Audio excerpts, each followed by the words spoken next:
This time, we're bringing you a full home renovation case for you all.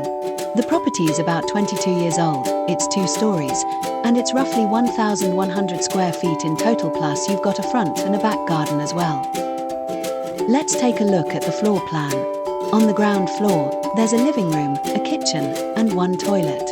Up on the first floor, you've got the master bedroom, 2 more bedrooms, and a bathroom.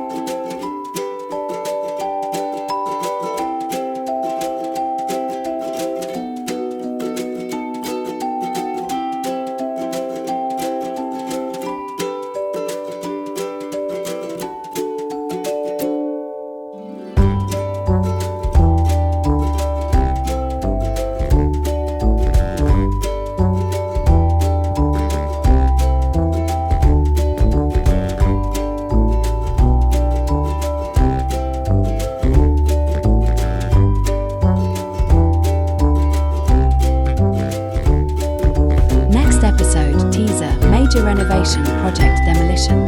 See you soon.